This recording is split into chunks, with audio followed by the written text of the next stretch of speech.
mais do que uma entrevista, é menos do que um debate. É uma conversa com contraditório, em que no fim é mesmo a opinião do convidado que interessa. É um debate em que eu perco sempre. O Perguntar Não Ofende é um podcast assinado por mim, Daniel Oliveira, o que não faz chorar. Quase sempre sobre política, às vezes sobre coisas realmente interessantes. Pode subscrever e seguir o Perguntar Não Ofende em Apple Podcasts, Spotify ou qualquer plataforma de podcasts que utilize no seu telemóvel ou computador.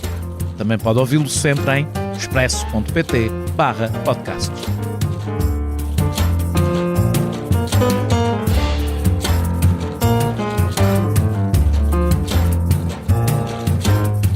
Um dos objetivos do combate dos movimentos ultraconservadores ao que chamam a ideologia de género nas escolas é impedir que se rompa a bolha de culpa em que muitos jovens LGBT+ vivem. Mas fazer desabar essa culpa é a condição para lhes dar a mesma oportunidade de serem felizes que é dada a qualquer heterossexual, desde pequeno ensinado a sentir-se bem com o que é. Não é só um imperativo de igualdade, é um imperativo de saúde mental. Apesar da Associação Americana de Psicologia e da Organização Mundial de Saúde terem desclassificado há décadas a homossexualidade como doença, ainda há psicólogos que se dedicam a práticas de conversão a que chamam de terapias. Como estas práticas são cada vez menos aceitas no contexto clínico, é em espaços religiosos que hoje mais acontecem. Segundo os números internacionais, cerca de 20% das pessoas LGBT+ que procuram apoio psicológico acabam a participar em práticas de conversão. Num estudo do psicólogo Pedro Alexandre Costa, este número pode chegar em Portugal a 8%. Ficam de fora os casos que acontecem em contexto religioso. As consequências destas práticas de conversão são profundas. Perda de autoestima, ansiedade, depressão, isolamento social, disfunção sexual, stress pós-traumático e até tendências suicidas. Porque ninguém pode recusar a sua própria identidade sem se amputar, com efeitos tremendos na sua saúde mental. Como dizia aos 74 o psicólogo Jorge Rato, as orientações sexuais não se interpretam, aceitam-se. As práticas de conversão, nas suas versões mais agressivas às mais dissimuladas, resultam de um problema amontante. A ideia de que a homossexualidade é um déficit, é uma falha. Miguel Salazar, que hoje tem 22 anos e vive sozinho, cresceu numa família evangélica muito conservadora e sempre se soube homossexual. Confidenciou ao seu professor dominical a sua orientação sexual, pedindo-lhe segredo. Ele não aceitou e contou aos seus pais. Um dia chegou a casa e, depois de reunirem com o pastor e a sua mulher, o professor e a sua mulher, os pais comunicaram-lhe que tinham uma solução para o seu problema: ir a um psicólogo da Assembleia de Deus, a sua igreja. Acabou por aceder, mas ao fim de 5 meses decidiu não continuar e entrou em ruptura violenta com os pais.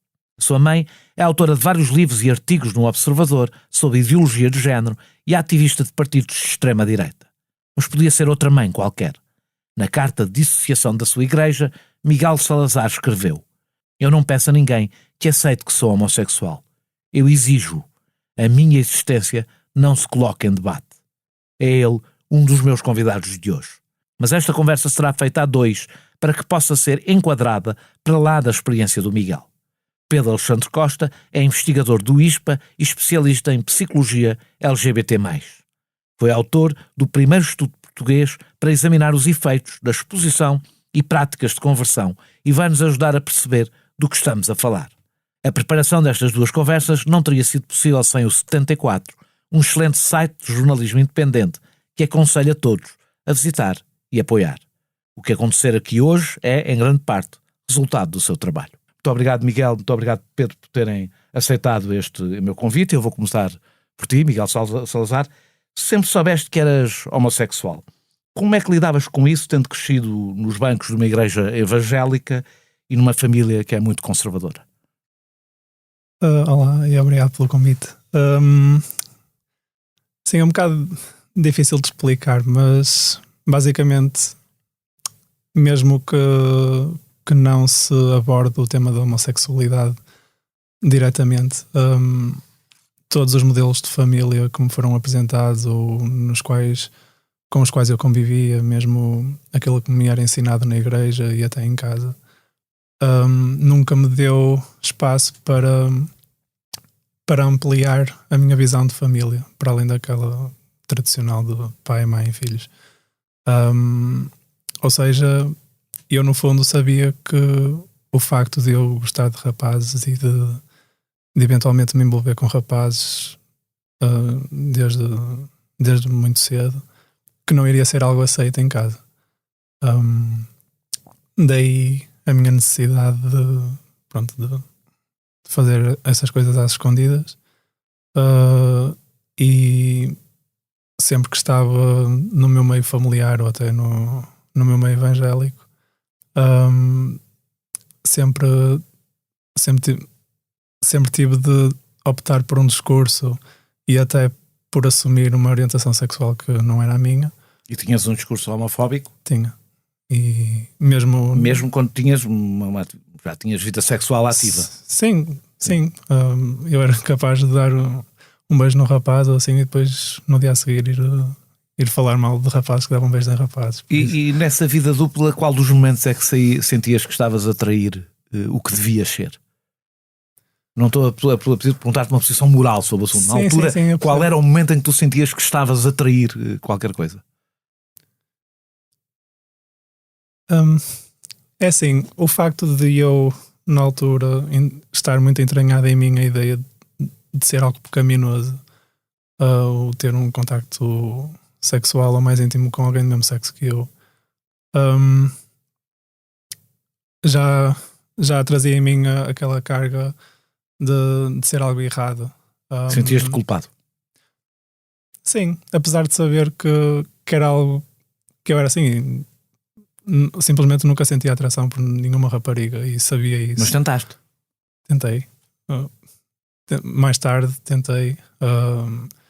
Já tinha dado tipo beijos a raparigas e assim, mas nunca em contexto de namoro ou assim. Foi só tipo um beijo que me dou uma rapariga qualquer na brincadeira, mas nunca senti atração. E quando eu tentei, quando eu te perguntei tentaste, não é só se experimentaste, é se tentaste contrariar a tua orientação sexual.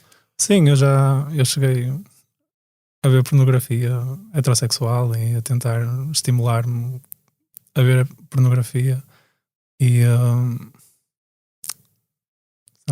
também já tentei imaginar vários cenários com alguma rapariga que eu considerasse bonita, e tentar imaginar aquilo que eu imagino com algum rapaz,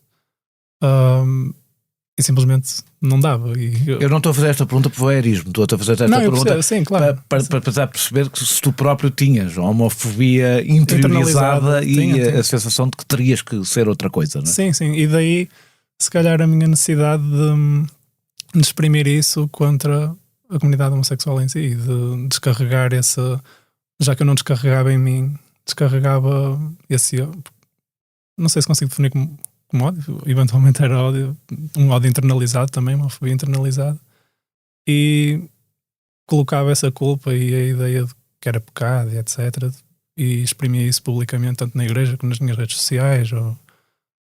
Tu sofreste bullying na escola? Os teus colegas sabiam que tu eras homossexual? Desconfiavam? Porque eu li uma entrevista a 74 em que tu dizias que sofreste bullying na escola. Eu sofri de bullying do 5º ao 9º ano, mas sofri de bullying homofóbico só a partir do 7º.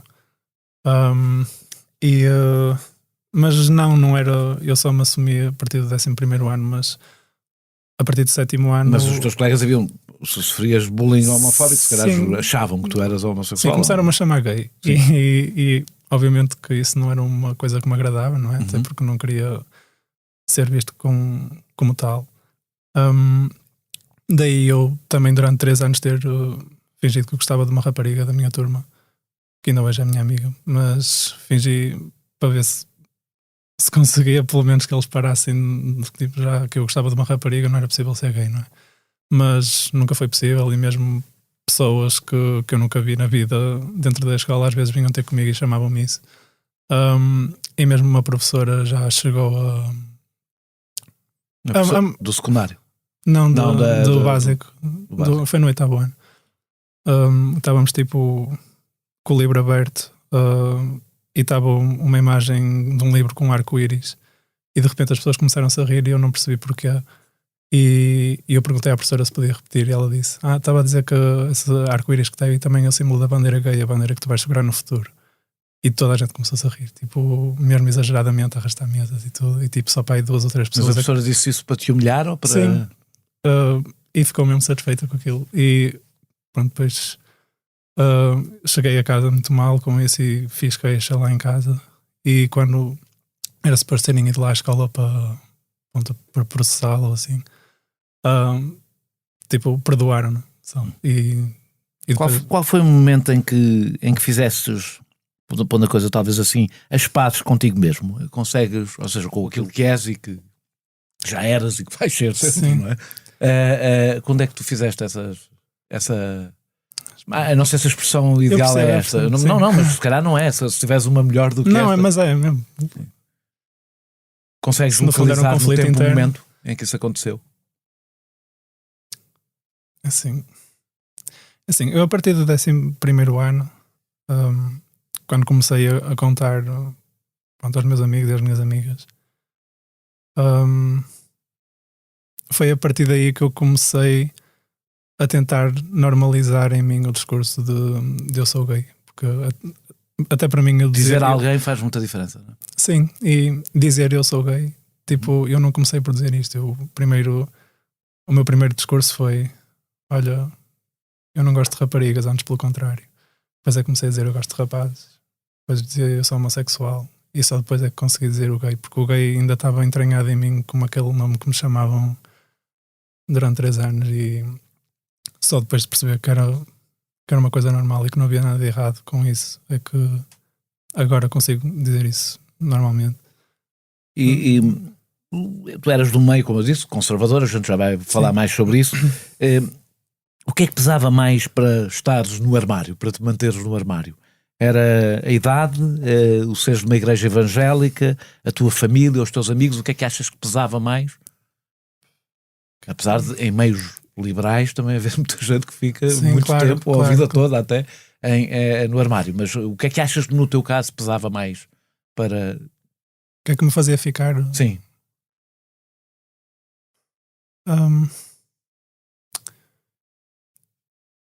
Era mesmo o medo da reação em casa. Eu tinha mesmo medo. E apesar... Os teus pais não falavam da homossexualidade, portanto tu intuías, era uma intuição apenas. Falou-se algumas vezes, mas das vezes que se falou, sim, e que era pecado, e que os homossexuais vão para o inferno, e que é uma coisa que não é natural. Ou seja, como é que eu simplesmente... mesmo no 5º ano, que já no 5º ano me diziam isso, mesmo quando na escola tipo, tinha uma aula de educação sexual e falava-se estas questões, eu depois em casa comentava e a resposta que me davam era tipo: não, isso está errado, não é normal um rapaz com um rapaz, uma rapariga com uma rapariga. E então eu, sabendo na altura, 10 anos, no 5º ano, com esse discurso, como é que eu podia simplesmente tipo, dizer: ok, mas eu gosto de rapazes? Tipo, Tu nessa altura já sabias que gostavas de rapazes? Sim, eu desde que me lembro de existir, que eu sei que sinto por rapazes e que nunca senti por rapariga. Mas sim, era mais o fator progenitores que me... Que te fazia... Sim. Não era tanto os pares. Até porque tu andavas numa escola pública... Sim. Portanto, bastante heterogénea desse ponto de vista. Sim, ainda que tivesse muita gente também assim um bocado... com as ideias assim um bocado estranhas, mas não era de todo esse o fator impeditivo. Foi o pastor da tua igreja que revelou à tua família que eras homossexual quando tinhas 16 anos. Apesar de teres pedido segredo na altura. Primeiro de tudo, como é que te sentiste em relação a isso? Sentiste traído? O que é que sentiste exatamente com essa violação da tua intimidade, não é? Sim, eu quando lhe contei, tipo, eu na noite anterior tinha passado mesmo mal e ele foi uma das primeiras pessoas a quem eu mandei mensagem, que estava mesmo com pensamentos mesmo horríveis e sentia que precisava falar com alguém e que em casa não ia ser o sítio ideal. E quando marcámos um café e ele... E eu insisti na ideia de: eu vou-te contar uma coisa, mas por favor não contes a ninguém. E ele, ok. E quando eu lhe contei, ele ficou tipo assim abalado e isso é uma coisa grave, é uma coisa que tem de se resolver, não sei o que é assim, se tu não contares eu vou ter de contar aos teus pais. E então tipo, quando ele me contou isto, simplesmente foi, senti que era tipo uma bomba relógio, que era mais dia menos dia, eu não sabia quando é que ia ser, mas Tu não sentias preparado nessa altura para falar com não, os teus pais tipo, sobre isso? ainda hoje não sei como é que iria abordar a situação, mas Tu achas que havia um momento em que tu ias falar com os teus pais ou que isso? inevitavelmente eu não iria de todo conseguir até hoje esconder que sou homossexual. Não ia dar, Mas naquela mas altura não estavas Não. preparado para isso. não, e não. Como é que foi a reação deles? De quem? Dos teus pais? Um, um, Se quiseres contar tudo Não, aquilo que eu te pergunto é eu se quero. quiseres contar. Sim, É sim. evidente. É assim, eu estava na igreja e a minha rotina aos domingos era ir à igreja e depois ia para casa almoçar. E a meio da igreja, tipo, recebi uma chamada da Helena para a dizer anda para casa no fim da igreja. Tu não tratas a tua mãe por mãe? Não.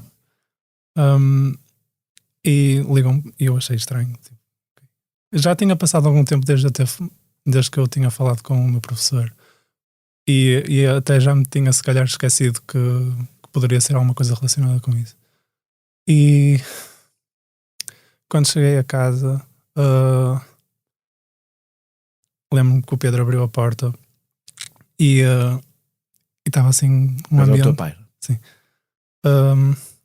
um ambiente mesmo pesado. E eu cheguei ao quarto e ela estava tipo a chorar imenso, tipo, e eu genuinamente fiquei achado porque eu achei que tipo, tinha morrido alguém, ou assim comecei a pensar no meu irmão, na minha irmã, tipo, se tinha acontecido alguma coisa.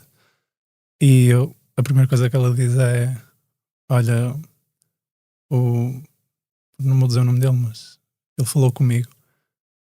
E nesse momento, tipo, caiu uma ficha e eu, tipo, até saí a correr de casa e, tipo, vieram atrás de mim e trouxeram para o quarto e basicamente a conversa foi, tipo, mais numa queremos te ajudar, mas lá está, tipo, a ajuda que disseram que me queriam oferecer foi uma conversa que tiveram os 6. Cheios, o pastor, a mulher, o professor, a mulher do professor e a dizer tipo que conhecia um psicólogo e que ele me podia ajudar. E tipo, vendo a reação dela, tipo, a chorar daquela forma,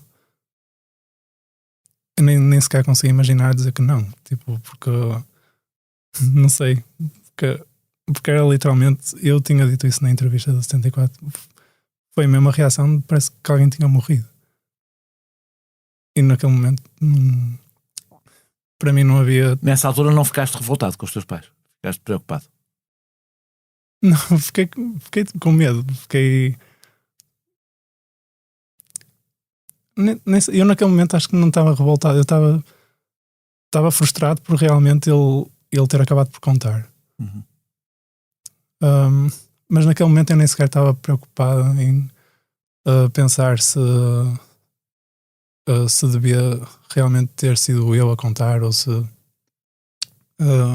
havia problema em ter sido ele e ter quebrado a minha confiança assim, mas eu estava só mesmo receoso do que é que poderia acontecer se eu tivesse dito que não queria ir ao psicólogo, porque efetivamente eles estavam com a convicção genuína de que isto era uma coisa que era possível curar ou resolver ou alterar. Na altura já não sentias culpa nessa altura? Já não sentias que fosse uma pessoa que tinha um problema? Nessa altura, com 16 anos? Assim, já estava mais resolvido e durante um ano ou mais, tipo, ainda havia momentos que eu se calhar punha em causa se realmente não estava errado, se realmente não havia alguma coisa que eu pudesse fazer ou assim. Mas ainda até eu ter a convicção que tenho hoje que sou uma pessoa normal, ainda demorou se calhar Porque eu, quando fiz aquilo que eu disse de ver pornografia, foi se calhar tipo um ano depois disso. Já depois desse episódio. Sim. Por isso. Sim. Portanto, não eras ainda uma pessoa resolvida nessa altura. Não, ainda. Na medida em que algum momento nós somos pessoas resolvidas. Mas isto é outra coisa. Mas mesmo naquela altura e tendo confrontado várias vezes e defendendo-me a mim próprio, ainda houve momentos que para mim e sozinho eu próprio pensava se não havia alguma coisa, mas nunca cheguei a transmitir isso a ninguém. Eu sempre quis dar aquela de que eu estou certo do que sou, mas às vezes no meu interior pensava se não havia alguma coisa de errado. Não. E quando quiseste abandonar o psicólogo, a gente já vai falar mais à frente da própria prática de conversão, mas quando quiseste abandonar o psicólogo, os teus pais reagiram muitíssimo mal. Queres falar sobre isso ou preferes não? Falo. Pronto, houve nas alturas em que eu ia ao psicólogo, calhava sempre de ter treino a seguir. Treino de Kung Fu. De Kung Fu. E o meu professor reparava que eu chegava atrasado, mas reparava que eu chegava atrasado também com um semblante estranho, diferente do que eu costumava chegar lá. E simplesmente um dia decidiu perguntar-me o que é que se passava. E eu contei-lhe e disse: estou a ir a um psicólogo por causa de um problema da homossexualidade. E ele: mas qual é o problema da homossexualidade? E eu fiquei assim, só sem saber o que responder. E ele levou-me ao gabinete, entre aspas, dele, e começou a falar comigo e conseguiu convencer-me que eu devia parar de ir àquilo. Que disse-te o quê? Disse que é uma coisa normal e que não há nada para eu curar e que não é uma doença. Tu não tinhas nenhum problema. Sim. E ele depois da entrevista me confessou que tinha ido falar com outros psicólogos e psicólogas por minha causa, para saber como é que me ia ajudar e tudo. Porque ele já tinha percebido que havia, sim, mas mesmo tu não estavas bem, não é? Sim, e mesmo depois dele saber que eu ia tomar essa decisão de sair do psicólogo, ele decidiu na mesma pedir conselhos para saber como é que me iria apoiar daí em diante. Então, na consulta que tive depois, eu cheguei lá e praticamente no início disse ao psicólogo que não queria mais aquilo e que pronto, que aquela era a minha última consulta. E ele disse: ok, pronto, vou dizer aos teus pais. E eu, pronto, também. E saí e fui ter com ele, com o Pedro, e ele perguntou-me como é que correu a consulta. Eu disse: foi a última consulta que eu fui. E ele: como assim foi a última consulta? Tipo, tu tens um problema, tens de resolver. Eu não tenho nenhum problema, não tenho nenhuma doença, por isso não preciso de cura. E ele: não, mas isso é errado e Deus está contra ti. Deus não está contra mim. E da viagem de carro daí até ao treino foi um silêncio constante e um silêncio constrangedor. E eu aí, pronto, falei com uma pessoa, disse que já tinha parado de ir. E depois o Pedro voltou-me a ir buscar ao treino para eu ir para casa. E mais uma vez em silêncio durante a viagem toda. E eu só sei que entrei na sala e a Helena estava completamente chateada a olhar para mim assim com a mão na cara e a perguntar: então Deus não está contra ti? E eu: não. E ela: ok, então vai vestir o pijama, vai tomar banho e depois anda para a sala. E eu fiz isso e quando cheguei à sala sentei-me e ela voltou-me a perguntar: tens a certeza que Deus não está contra ti? E que não há problema em ser homossexual aos olhos de Deus? E eu: não. E o Pedro estava ao lado dela, a olhar para mim, e ela foi buscar a Bíblia e eu só me virei para ele e disse: obrigado.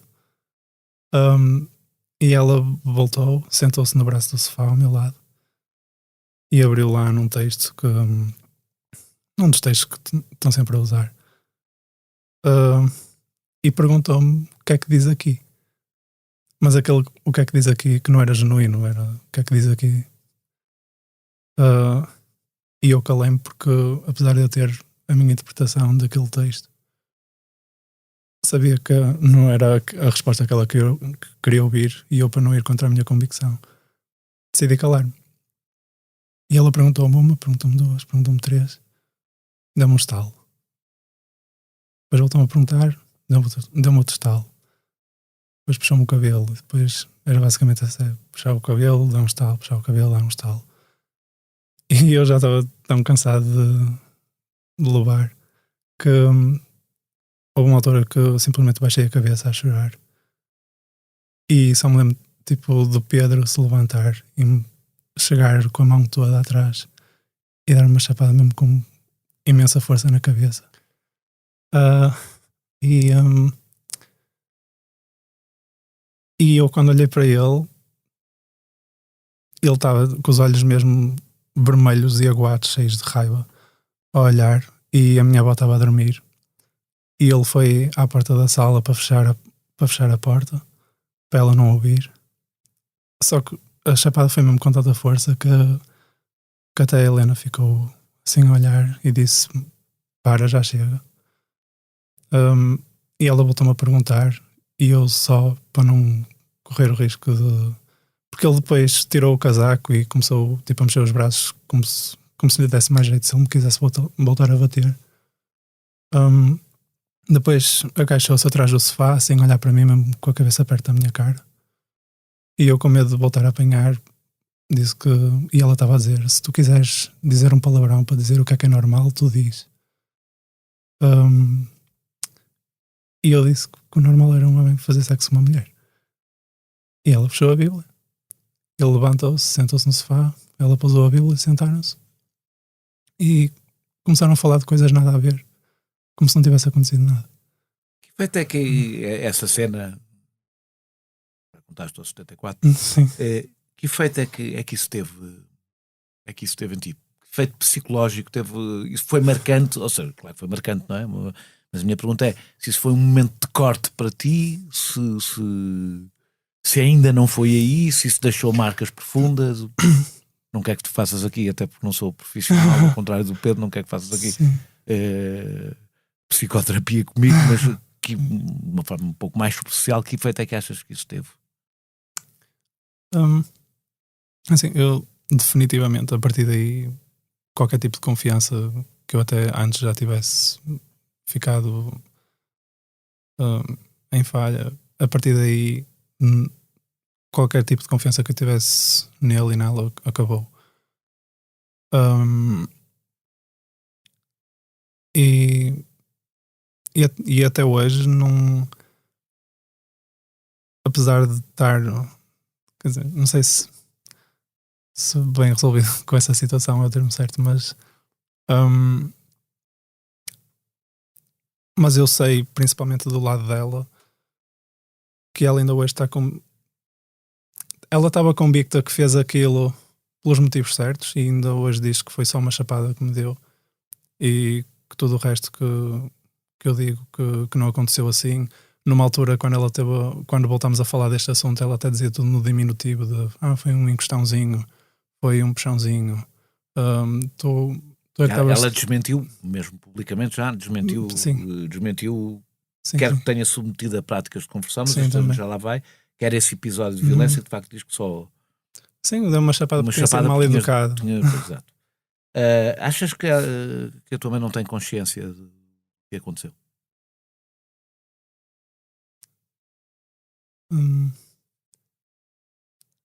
Nós contamos para nós próprios, como tu sabes, nós contamos, como todos sabemos, né? Contamos para nós próprios muitas vezes a história que queremos contar das coisas que aconteceram. Né? Acho que ela não tem consciência do que aconteceu. Eu não consigo acreditar que ela não tenha consciência do que aconteceu. Aliás, acho que ela está convicta com o que fez, que é correto, ainda que tente...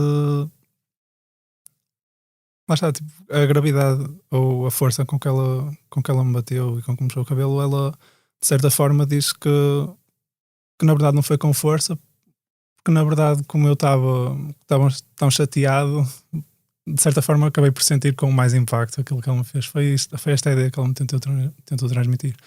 Ou seja, ainda viveste com os teus pais, depois disto, bastante tempo, não é? Sim, eu fiz a licenciatura lá em casa. Então, Tu apanhaste, o que eu percebi, tu apanhaste até a pandemia em casa dos teus pais, portanto, mais 4 ou 5 anos que viveste com os teus pais depois disso. Sim, e pronto, a única pessoa que me chegou a pedir desculpa foi o Pedro, mas mesmo assim foi desculpa pelo ato em si de me tocar, porque ele nunca foi uma pessoa de me bater. Mas ele não consegue simplesmente admitir que ele me bateu por homofobia, porque estava-lhe a irritar simplesmente o facto de eu não dizer que um homem e uma mulher fazem sexo é que é o normal. E foi esse o motivo que os levou a baterem. A gente já volta, okay. Miguel. Desculpa, Pedro Santo Costa, desculpa esta há meia hora de conversa, mas acho que vale a pena e vamos tentando falar os três. Pelo que vês, a relação da maioria das famílias é esta. Não sei se muitas vezes é notícia, outras vezes é mera confirmação daquilo que sabiam, mas não queriam saber. Está mais próxima do que o Miguel viveu, da aceitação natural ou há algures no meio disto? Bom, eu diria que hoje em dia a aceitação é cada vez maior. Cada vez se fala mais sobre as questões da orientação sexual e da identidade de género. Cada vez também, do ponto de vista social, as pessoas são mais aceitantes. Portanto, eu diria que começa a ser cada vez menos a regra, felizmente, que as famílias aceitem desta forma e reajam desta forma. Mas enquanto ouvia o Miguel falar, até me surgiu uma questão que eu acho que pode passar despercebida a violência, para além depois do episódio, que é mais óbvio do ponto de vista da agressão física, que é a violência de alguém fazer o coming out por outra pessoa, portanto fazer esta divulgação por outra pessoa, porque o divulgar a orientação sexual é uma forma também de assumir-se como tal e portanto é uma forma de assumir a sua identidade e portanto empoderar-se e viver uma vida mais plena e viver a sua identidade de uma forma mais plena. E roubar esta parte da narrativa de uma pessoa LGBT+, tem um impacto negativo no próprio ou na própria. Portanto, não sei se o Miguel sentirá isso, mas o que eu sei da literatura ou que sei de outras pessoas LGBT é que de facto é uma parte importante e fundacional da identidade. E portanto isso também em si constitui uma forma de... O momento em que a pessoa é dona da sua narrativa, não é? Exatamente. E retiram-lhe essa parte da sua narrativa. E portanto aí também é um episódio que não deve ser minimizado do ponto de vista da violência, quando acontece, do ponto de vista psicológico, obviamente, que é menos explícito e é menos hostil do que o episódio que o Miguel relatava agora, não deixa de ser menos importante para a forma como a própria se vê. E a minha pergunta também tinha esta ideia, porque as pessoas tenderão a ver esta reação e muitas delas, provavelmente, muito dos pais, passarão a olhar com muita benevolência para a sua própria reação. E há aqui muitas reações no meio, imagino. Sim. Eu.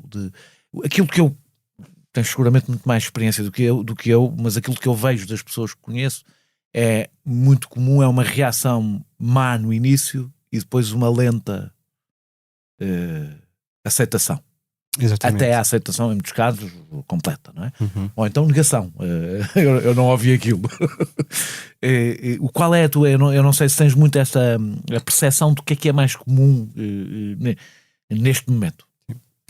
Eu diria que é mais comum e é compreensível que os pais que desenvolvem uma série de expectativas para os filhos, o casar, o ter filhos, muitas vezes a licenciatura que vão ou não tirar, a área profissional que vão ou não escolher. Ou serem como eles, não é? Ou serem como eles também, não é? Uhum. Muitas vezes. Portanto, essas expectativas que põem nos filhos, é natural que não esperem desde logo que o filho ou a filha sejam LGBT+. as questões das pessoas transgênero também têm outras complexidades. E E portanto é natural que os pais não tenham a expectativa com ter um filho gay, uma filha lésbica ou bissexual. Portanto, claramente que tem de haver ali um momento entre a descoberta / revelação e o que é que isto significa. Eu vou-te fazer uma pergunta mais ou menos óbvia. Como é que um pai e uma mãe, é mais ou menos óbvio, mas acho que é importante, devem reagir quando recebem esta informação? O que é que tu aconselhas? Um pai normal, médico, tenha essas, quando eu digo normal é o comum, no sentido o maioritário, que é mais habitual, e que não tem essas expectativas, não era isso que estava à espera. O que é que aconselhas a esses pais? O que é importante eles fazerem? O que é importante é sempre respeitar a individualidade do filho ou da filha, mesmo que isso leve o seu tempo, e os pais também devem dar-se esse tempo. Obviamente que não se espera que sejam agressivos, que não espera que sejam rejeitantes, isso não deveria ser aceitável, não é? Agora, que levem o seu tempo a processar a informação, o que é que isso significa, não é? Reorganizar até as suas expectativas é perfeitamente natural. Eu até vou fazer uma pergunta ainda mais difícil. Okay. É como é que para os adolescentes que nos estejam a ouvir, homossexuais e que nunca contaram aos seus pais, isto é muito difícil, não é? Porque em princípio não lhes devíamos dar conselhos, digam como dizem, sim, olha, tenho uma namorada, tenho um namorado, isto deveria ser o normal, mas o habitual, mas nós sabemos que as coisas não são assim. E se há algum tipo de estratégia que eles devem ter para dar este passo, ou não há nenhuma e têm que por isso simplesmente ser felizes e ponto final? É curioso porque agora também assistimos a um movimento interessante nos últimos anos com a nova geração que, ao contrário do que acontecia anteriormente, agarram-se muito mais rápido aos rótulos. E portanto a forma de fazer a divulgação é cada vez mais jovens. Dizem logo, o que é que são? Sou gay, sou lésbica, e portanto agarrarem logo uma categoria identitária. Eu não queria ir por aí, é mas tu achas isso bom? A minha pergunta é sincera e é uma pergunta que eu me faço a mim próprio, no sentido da rápida necessidade não é de encontrar a sua própria identidade, é de uma autocatalogação. Eu sou disto, eu sou daquilo, e às vezes as coisas até podem ser mais complicadas, mesmo dentro de cada categoria há bilhões de categorias, até sermos cada um de nós um indivíduo, não é? Achas isso, vês isso como uma coisa positiva, contraditória? Tem o seu lado positivo e tem o seu lado negativo. Por um lado, quanto mais jovem for, menor o questionamento da sua identidade, não é? Menor a exploração que faz dos seus afetos, dos seus desejos, do comportamento sexual. Há o risco de acontecer o mesmo que antes acontecia, por isso simplesmente com a heterossexualidade. Eu parei aqui e daqui exatamente, já não... comprometo-me com esta identidade e também correm o risco de comprometer a exploração que faz parte e a procura da sua identidade. Fluidez, não é? Sim, tende a haver menos fluidez. Quando isto acontece mais jovem, o apropriar-se desta identidade antes de explorar o que é que significa essa identidade, não é? O que é que significa essa vivência. E portanto este poderá ser o lado mais negativo. Agora, do ponto de vista positivo, ao fazer-se isto mais cedo, também tem-se mais tempo para se construir e para se preparar para a vivência que vai ser sempre pautada por discriminação, cada vez menos, mas vai ser sempre pautada por discriminação social, por estigma e por outros fatores externos negativos, não é? E quanto mais cedo o jovem ou a jovem se preparam para isto e se autorreconhecem, potencialmente mais armas vão ter para lidar com esta... Mais preparados vão estar. Mais preparados vão estar também. E mais preparam até o caminho à sua volta, que é uma forma deles próprios se prepararem. Sim. A maioria dos pais não tem consciência do mal que está a fazer aos seus filhos, digo eu. Estou se calhar a ser bondoso, mas acho que a maior parte dos pais não têm mesmo essa consciência. Quando reagem mal. Imaginando que alguns nos estão a ouvir o que é importante começar por lhes dizer o que é que não podem mesmo fazer? O que é que não podem? Eu não estou a perguntar quando sabem, estou a dizer antes de saberem. Eu estou a falar agora para todos os pais. O que é que não podem fazer ao longo da vida? Ou seja, não podem partir dos princípios que os seus filhos são heterossexuais. É essa provavelmente a primeira regra. Poderá ser uma, sim, eu acho, mas isso enquadra-se, eu penso, nas expectativas mais vastas. O que é que nós queremos para os nossos filhos e se não se impor àquilo que os nossos filhos são ou vão ser, não é? E onde se inclui, obviamente, a orientação sexual. Não esperar, ou não assumir, ou não pressionar para que se tenha uma orientação sexual heterossexual ou uma identidade de género cisgénero. É aqui que entra a suposta ideologia de género, não é? É nós explicarmos aos nossos filhos que podem ser quem são. Podem ser quem são. É essa a primeira regra. O que se percebe de muitas destas histórias é que a ajuda de pessoas externas à família pode ser vital. Professores, amigos, tu falaste do teu treinador do Kung Fu, mas sei que também tiveste alguma ajuda de professoras na escola e que tiveste também de algumas amigas tuas. Se em algum momento, e a pergunta para o Pedro, se em algum momento alguém como o treinador de Kung Fu ou o professor de Kung Fu do Miguel disser que está tudo ok com a sua homossexualidade, a autoculpabilização pode desabar, ou pode parte dela desabar. Mas isso é confiar na sorte que essas pessoas aparecerão. A escola devia ter um papel, mas temos assistido a uma enorme resistência, até política, em relação a esse papel. Sim, sim. Como é que se rompe este cerco ideológico que se está a montar em torno da escola para que a escola não se demita de uma função essencial que é proteger crianças e adolescentes e passar-lhes a mensagem que não é matéria ideológica, que a homossexualidade é normal, não é matéria ideológica. Sim. Como é que se rompe este cerco que se está a construir e que está a começar a partir as sociedades e a tornar muito difícil escolas que têm que ser inclusivas, que respondem a todo o Estado, a toda a sociedade? Como é que, tenho a certeza que já te deparaste com esta dúvida, como é que se rompe isto? Como é que se consegue romper isto? O caminho tem-se vindo a fazer. Cada vez as escolas têm maior integração destas questões nos currículos. Também cada vez mais há espaço dentro das escolas para criar grupos em que envolvam jovens LGBT+, para que tragam, por exemplo, algumas associações a falar com os jovens sobre estas questões. Agora depois gera-se o contramovimento também, não é? Quanto maior a aceitação social e quanto mais caminhamos no progresso da aceitação das diferentes identidades das pessoas, maior a contra-reação também que acontece, que é, no limite, não queremos que isto aconteça. Como é que impedimos esta ideologia de género, entre aspas? E não temos que isso acabe por ter mesmo um efeito? Que essa resistência venha a ter um efeito? Poderá ter um efeito negativo para um lado, poderá também ter positivo para o outro. Qual é o positivo? Não que a contra-reação em si seja positiva, mas pode ter um efeito secundário positivo.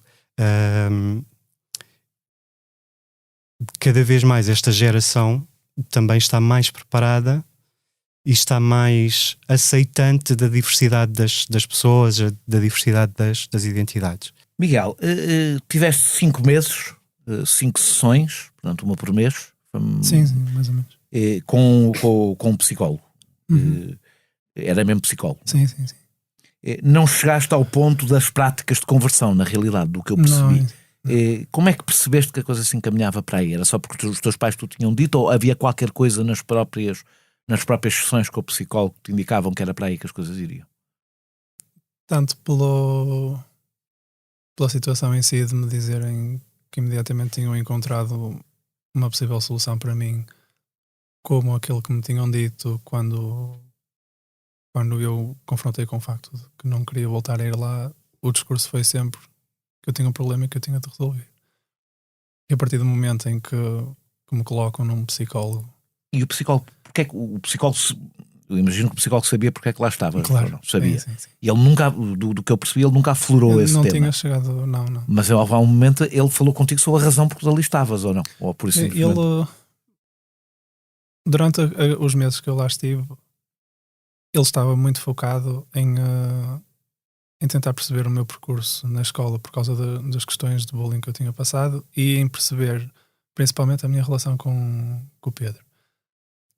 Por ser pai e depois comparava com a relação com Deus e assim, mas ele falava de Deus na... Sim.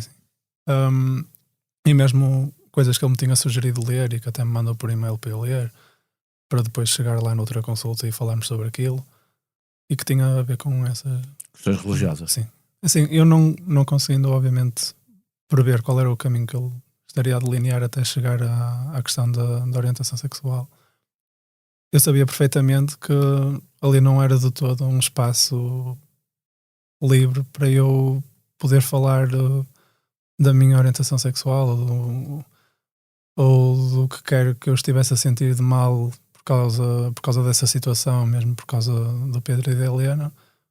Como estive confortável quando decidiram uma psicóloga num centro LGBT. E ele nunca me deu, só para comparar, mas nunca me deu essa abertura, nunca passou para mim a bola, usando essa Nunca expressão. confiaste nele? Não.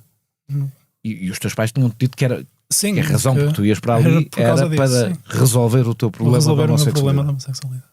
E deixa-me voltar aqui um bocadinho ao Claro. Pedro para falar das supostas terapias, portanto, das práticas de conversão, que é importante não utilizar o termo terapias, porque não são terapias nenhumas. Exatamente.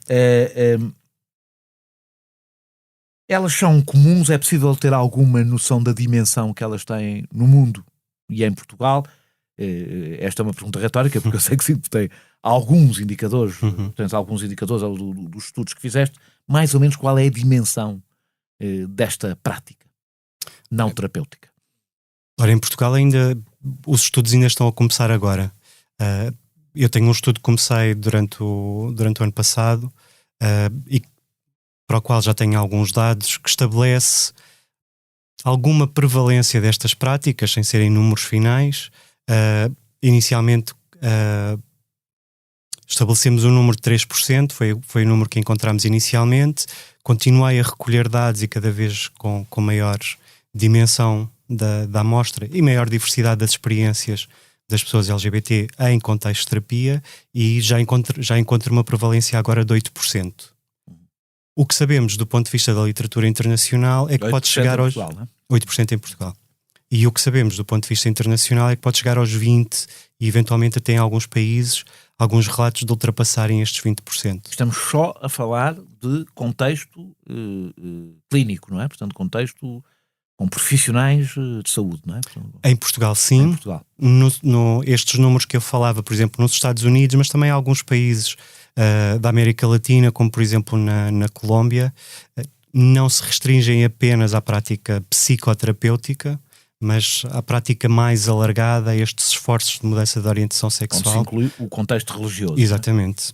Então, há 3 tipos, do que eu li para esta entrevista, há 3 tipos de metodologia nestas práticas de conversão: a psicoterapêutica, a medicinal e a religiosa. Como é que funciona cada uma delas? Conseguires fazer aqui mais ou menos um guião de como é que funcionam cada uma destas terapias? Poderei dar depois alguns exemplos talvez das diferenças que se encontram nestes 3 contextos. Eu diria que o traço comum é o trabalho em cima da culpabilidade do próprio ou da própria. O que é que eu quero dizer com isto? Qualquer destas práticas e qualquer que seja a estratégia utilizada, trabalha sempre com base na culpa da pessoa LGBT+, que está em consulta. Que seja a culpa interiorizada devido ao preconceito externo, a homofobia internalizada, não é? Seja a pressão social que de alguma forma pode-se virar contra o próprio, e portanto, será que é responsabilidade minha ser LGBT+? Será que é do contexto? Será que é da família? E portanto, procurar o responsável ou responsável, e é com isto que no contexto dos esforços de mudança de orientação sexual, da prática de conversão, é com isto que se trabalha. É a manipulação desta culpa, a manipulação deste preconceito para depois tentar encaminhar as pessoas para a via heterossexual e cisgénero.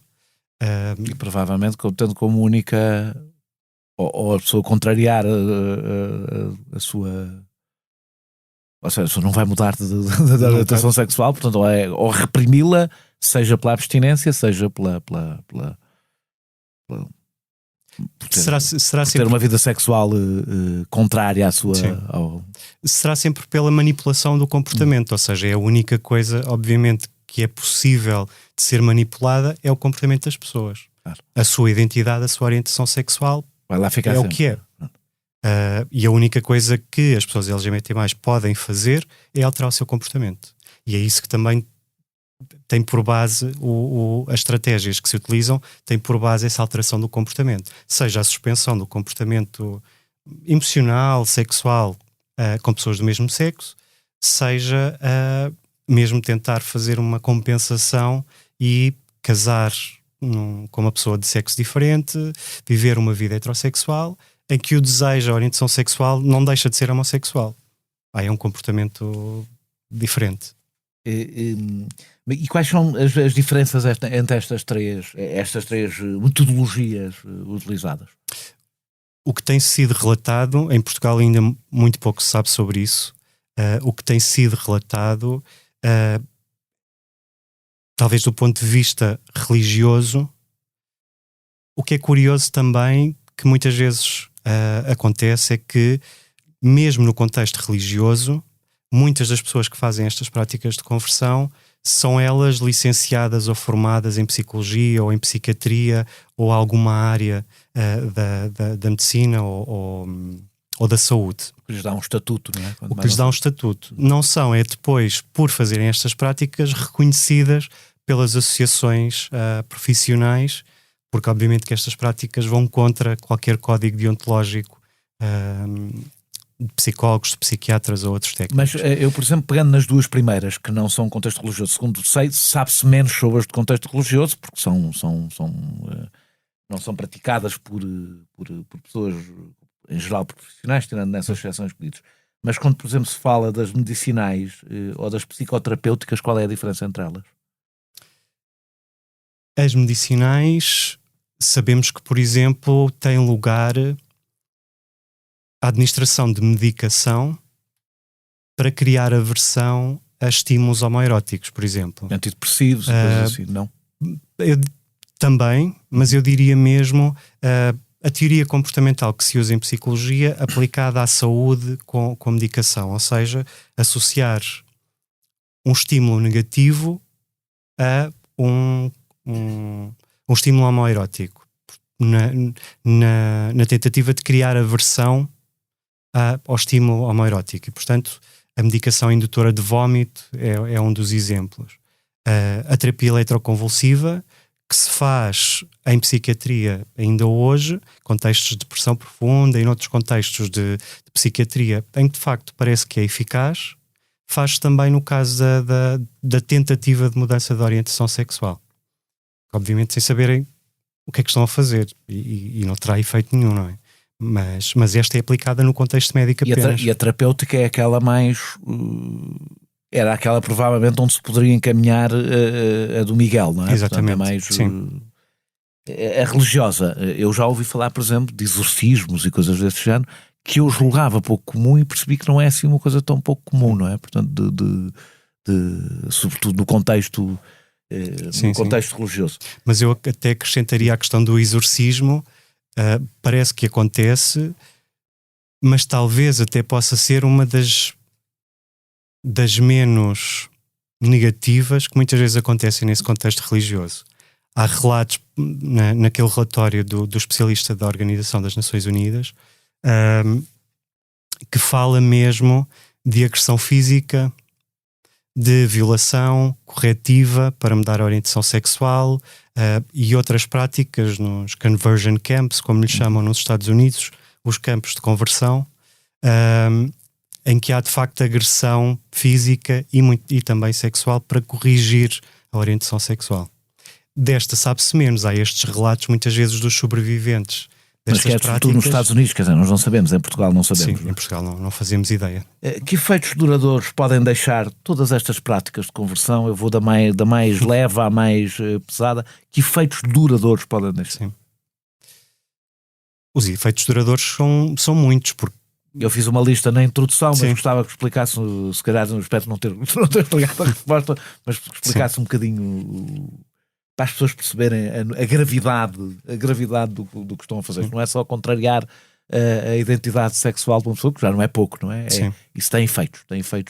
Tem efeitos na autoestima da pessoa, tem efeitos no bem-estar da pessoa, porque no fundo, e algumas, seja por iniciativa própria, seja por coerção, que se vêem expostas a práticas de conversão, podem envolver-se no processo por pensarem, tenho mesmo de fazer isto, seja por pressão exterior, seja por autopressão, quero mesmo mudar, ou as pessoas querem que eu mude, e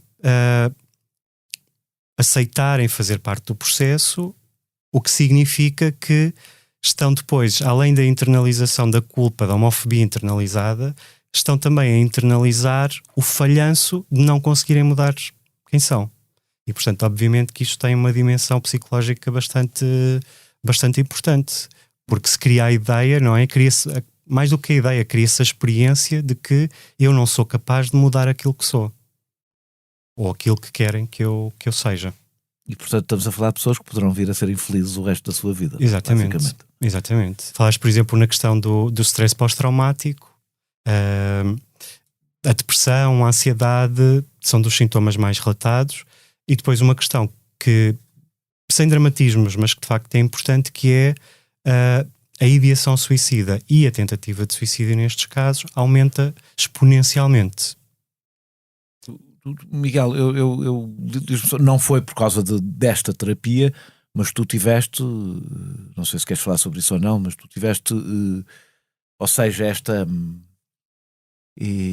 tiveste pensamentos suicidas ao longo deste todo este processo. Isso tinha a ver com a não aceitação da tua homossexualidade, com o bullying, com os teus, tinha a ver com tu atribuís isso à relação tua com a tua homossexualidade e com o exterior com a tua homossexualidade, atribuís isso aqui, se consegues atribuir, não sei. Assim, eu no nono ano já me tinha cortado, e a partir do 12º ano, por causa da questão de me estar a assumir aos poucos, e depois todo o clima que havia em casa e assim, havia simplesmente momentos em que se calhar o confronto ou era mais violento, ou coisas que me diziam que iam pior do que outras vezes, e às vezes a frustração, não sei, era tanta que às vezes sentia que se eu me cortasse, como me tinha cortado naquela vez, ou talvez se não tivesse simplesmente aqui, que era muito melhor, ou no cortar em si, que de certa forma transferia a dor para ali, e esquecia-me pelo menos a maior parte do motivo que me estava a levar a sentir-me mal. Mas apesar de nunca ter tentado o suicídio, já não foram uma, nem duas, nem três as vezes que eu pensei nisso. Isto porque a adolescência, que nós sabemos, não é? A adolescência é um momento muito complicado, não é? Um momento, digamos, de todos os riscos, por assim dizer, e portanto, para um adolescente homossexual que sente que isso não é aceito, é mais um peso em cima, e se juntarmos um processo doloroso como foi o do Miguel, a coisa torna-se mesmo perigosa, não é? Sim. E é por isso que a escola deve estar sempre atenta, não é? Exatamente. Nestes casos.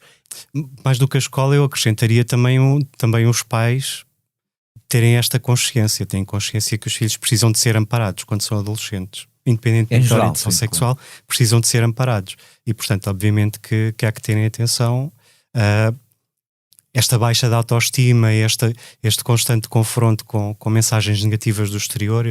É preciso que os pais tenham atenção a isso e isso sobreponha às expectativas que eles têm para os filhos. Isso é um ensinamento em geral para tudo, não é? Sim, exatamente. Sabendo a relação que a sociedade tem com a homossexualidade, cada vez menos, felizmente, ainda mais quando se percebem que essa é um novo fator.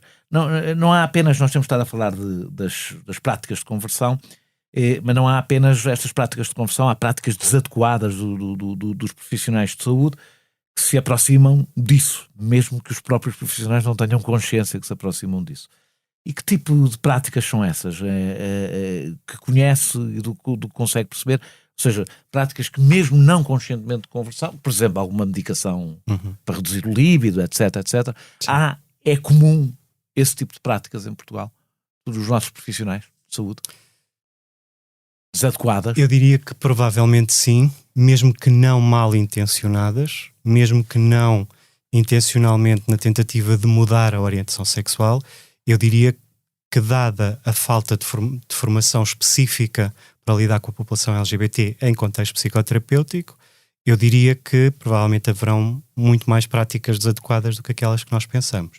Isto não é o mesmo que dizer que a maioria dos psicólogos ou dos psiquiatras não estão preparados para lidar com as questões associadas A maioria estão?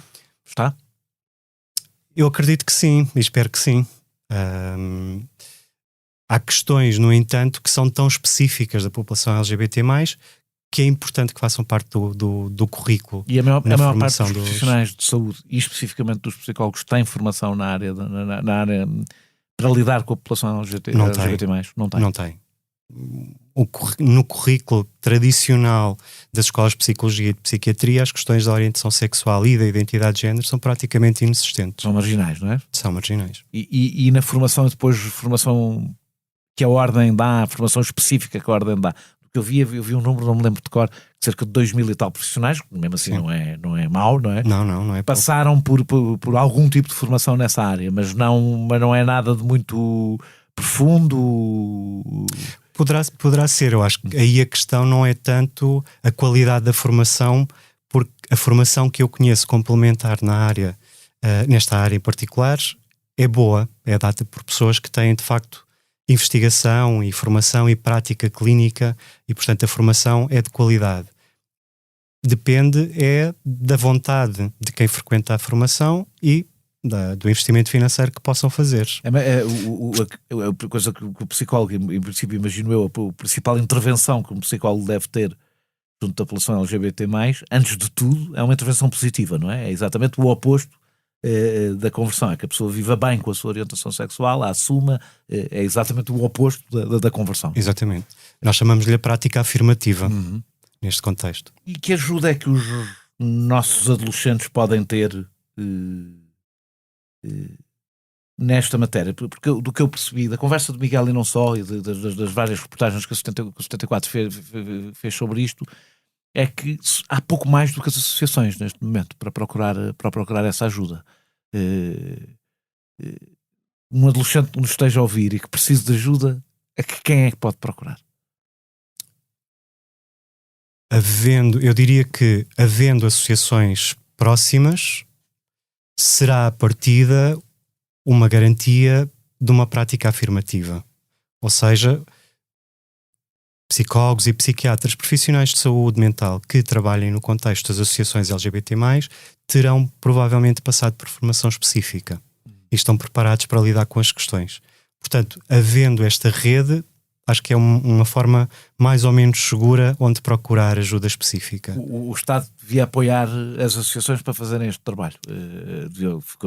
Acho que apoia alguma coisa, mas que são a melhor rede, a melhor forma de chegar a essa descentralização das associações. À falta de uma rede nacional boa e generalizada de saúde mental para a população, que não falta só para a população, que não é só para a população LGBT, que é mais específica, tem necessidades específicas ou obstáculos específicos, mas à falta desta rede global de resposta de saúde mental, as associações têm revelado um papel bastante importante e positivo. Miguel, tu tiveste apoio exatamente, apoio psicológico do Centro GIS, no Porto, penso que é no Porto, né? que apoia a população LGBT no Porto, e um dias às escondidas do que percebi. Sim. Que tipo de apoio é que te deram? Era apoio psicológico. Uma psicóloga, sim. E eu ia lá obviamente quando dava, mas não. Eu tinha a liberdade de escolher as alturas que me dava mais jeito para ir. Se fosse preciso ir mais de uma vez por mês, eu ia. E que trabalho é que a psicóloga fez contigo? Ela teve o cuidado de perceber o meu contexto desde o início, mesmo antes de me assumir, e perceber na altura. Pronto, obviamente quando eu ia lá, eu ia muitas vezes também depois de haver algum stress mesmo muito grande em casa,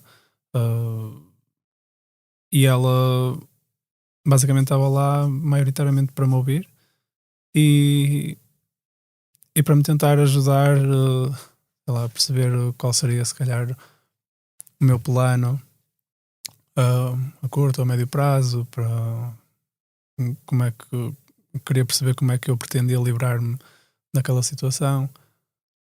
E ela sempre, em todas as sessões que ela falou comigo, ela teve sempre o cuidado de me perguntar se eu tinha certeza que não havia nada de errado comigo.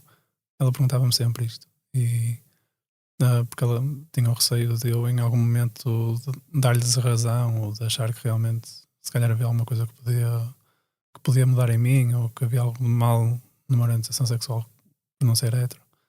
Como é que tu descobriste a associação já agora?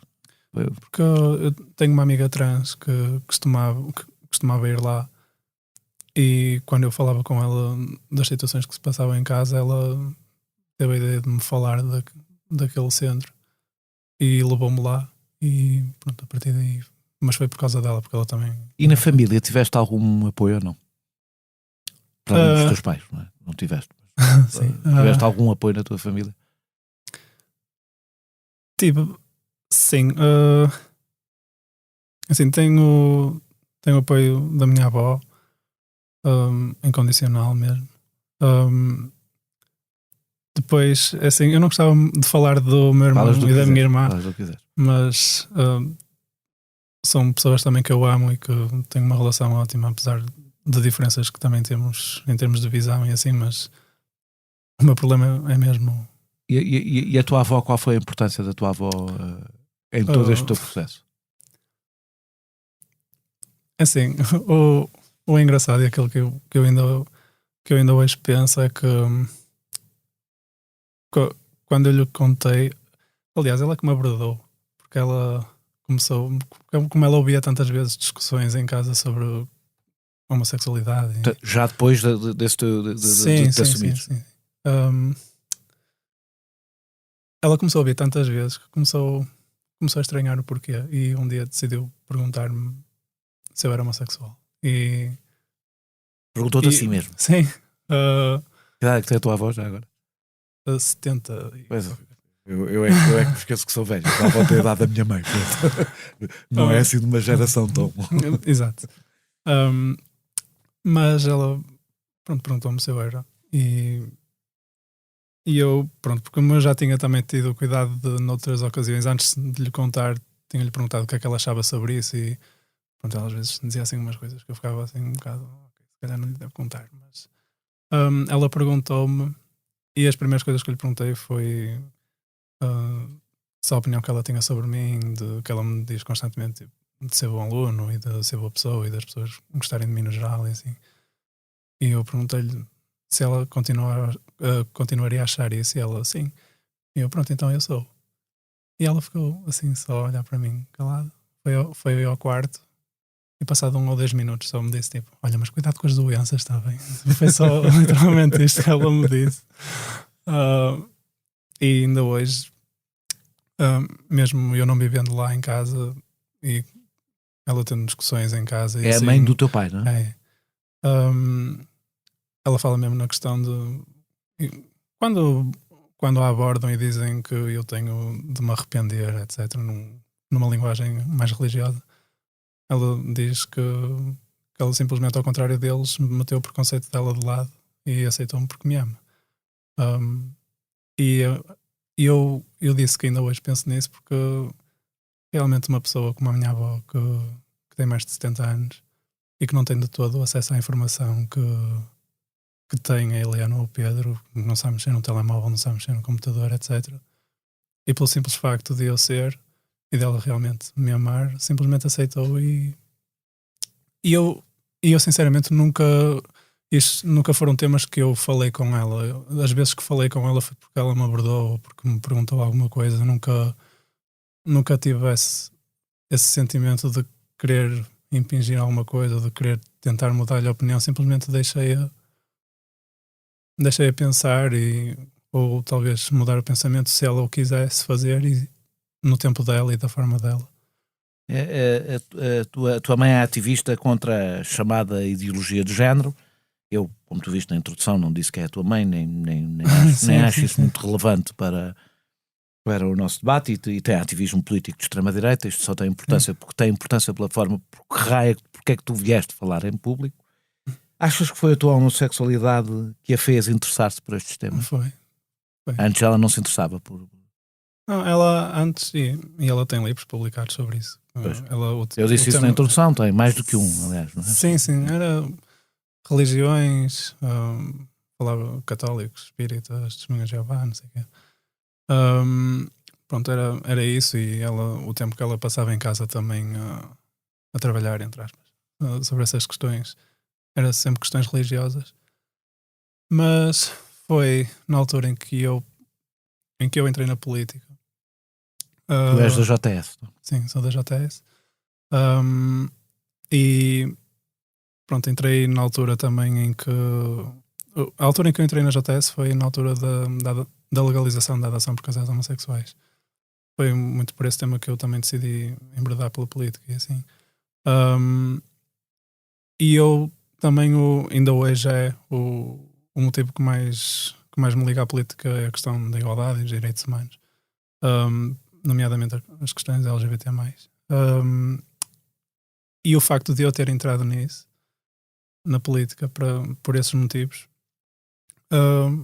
fez com que ela também sentisse que deveria continuar o seu posicionamento, mas também dentro da política. Mas depois foi sobretudo em torno da ideologia do género e das aulas de cidadania nas escolas, etc. A tua mãe atribui a isso a tua homossexualidade? Acha que tu foste convencido a ser homossexual? Eu não estou a pedir para te pôr na cabeça da tua mãe, mas do que presentes. Realmente é difícil, mas ela já me chegou a dizer que eu tive um professor na primária que era homossexual e que isso poderia ter alguma coisa a ver. Mas isso é mentira, porque ele nem é. Mas da mesma forma que também eu, quando era bebê, fui operado, e como foi operado, tipo, ao rabo, tipo, ela acha que de alguma forma o facto do médico ter tocado em mim ali pode ter mexido com alguma coisa, ou seja, não sei, ela tem assim umas ideias realmente muito estranhas. A tua mas mãe... a escola principalmente é a escola. Portanto. É a escola e é um mecanismo do Estado. Uma razão qualquer. A tua mãe escreveu e falou várias vezes sobre ti publicamente. Foi por isso que tu decidiste falar? Ou seja, eu devo dizer-te que eu vou-te ser franco aqui, eu tive aqui um dilema comigo, porque eu não faço muitas entrevistas pessoais e muito menos sobre figuras que envolvam a família de figuras públicas. Há aqui evidentemente um facto sensível, é que a primeira pessoa que tornou tornou a vida pública não foste tu, foi a tua mãe, não é? A primeira pessoa durante bastante tempo.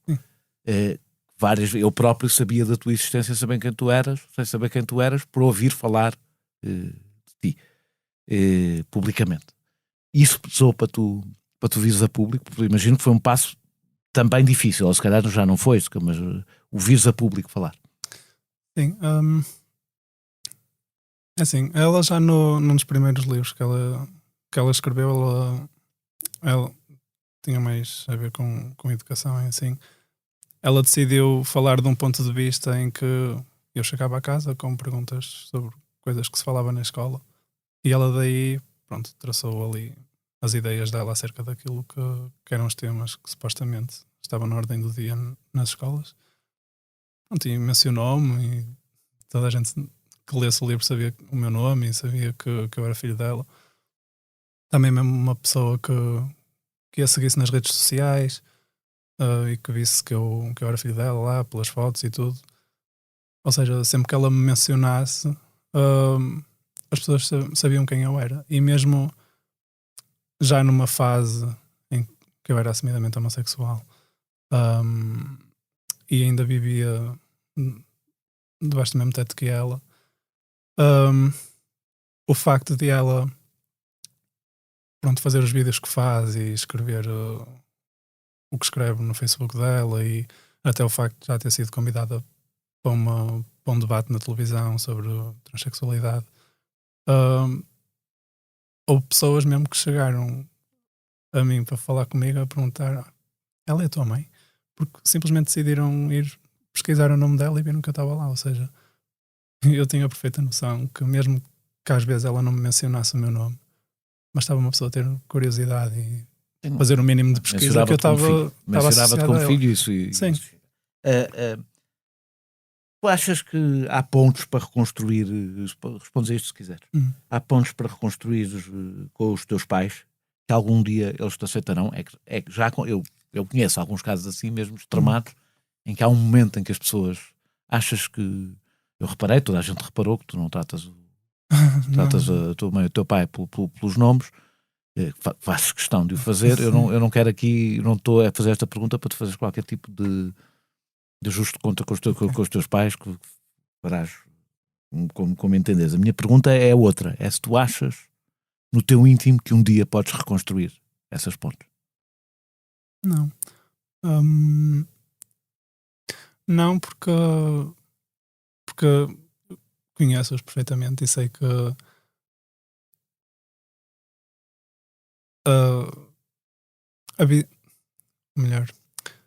a ideia ou a fé que têm no dogma e na religião, na visão que têm de Deus e da Bíblia, etc., vai sempre sobrepor-se a qualquer coisa, literalmente qualquer coisa.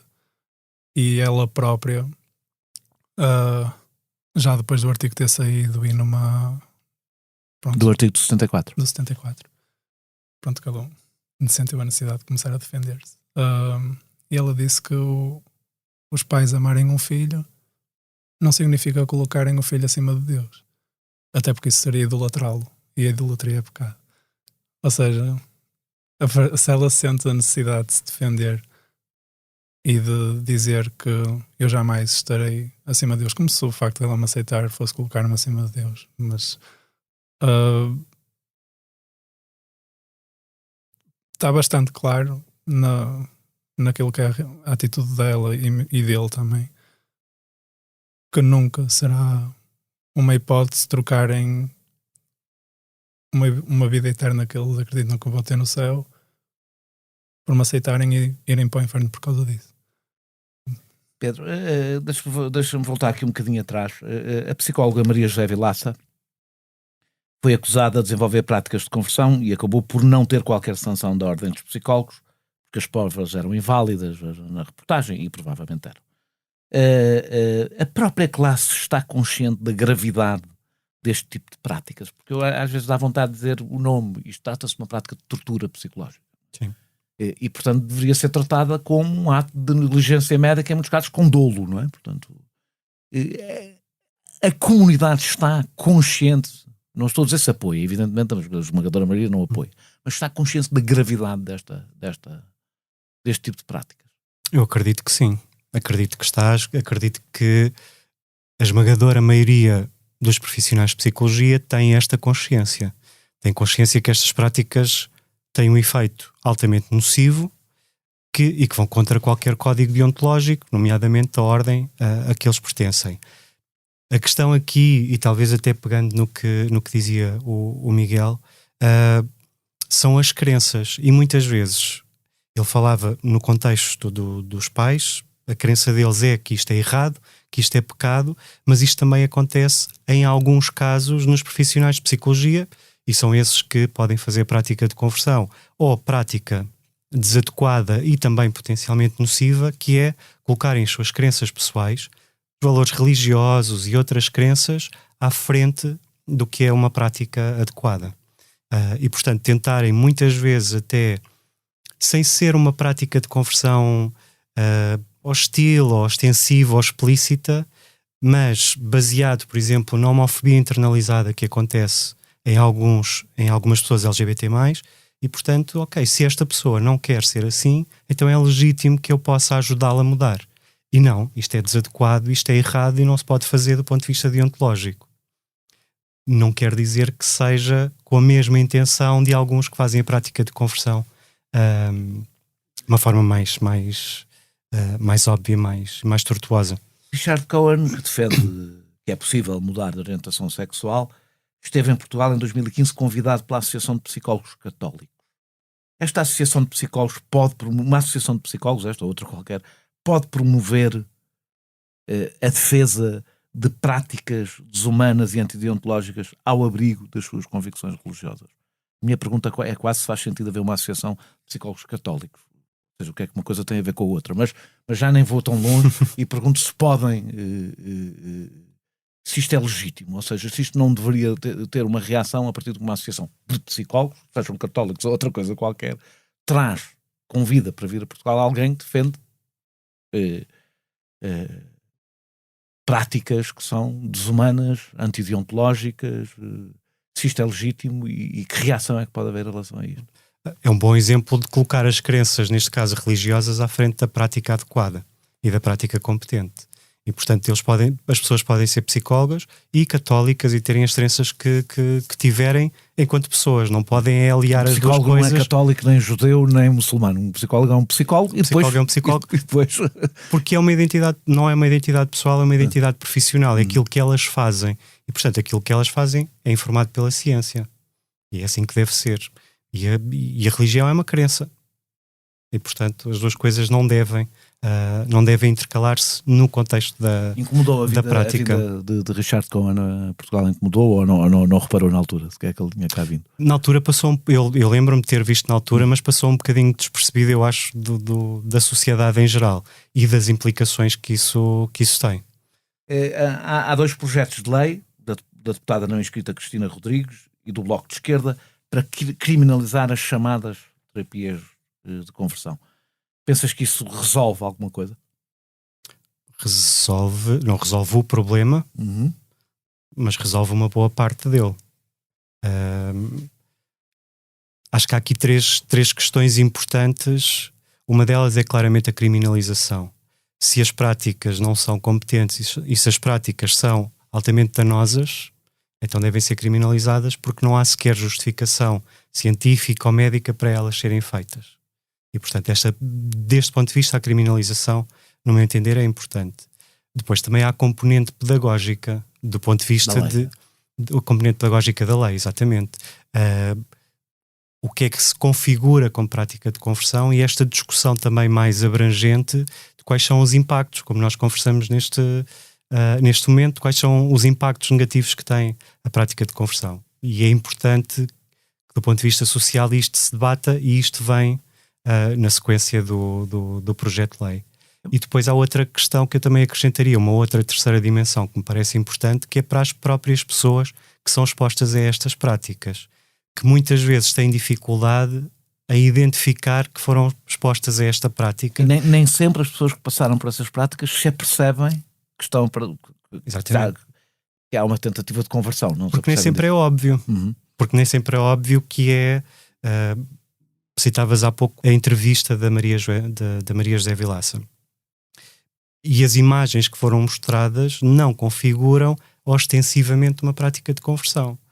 Há conselhos, não é? Há uma manipulação da informação, claramente com base nas crenças dela, e isso fica claro, uma associação, por exemplo, que ela faz entre a bipolaridade e a homossexualidade.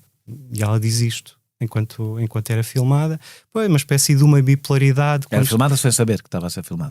Exatamente, sim. E portanto, eu lembro-me que dizia, quando a pessoa está numa fase maníaca, é homossexual. Quando está numa fase depressiva, então já não é isso que ela quer.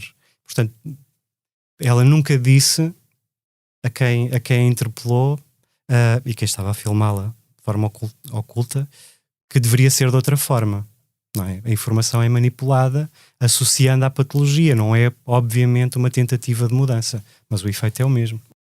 Estas tentativas de conversão aparecem sobretudo, como já dissemos aqui, em espaços religiosos que ocupam o espaço vazio deixado pelos clínicos, que cada vez menos, ou seja, há cada vez maior pressão social. Nós estamos aqui a falar disto, mas a coisa está bastante melhor do que já foi, não é?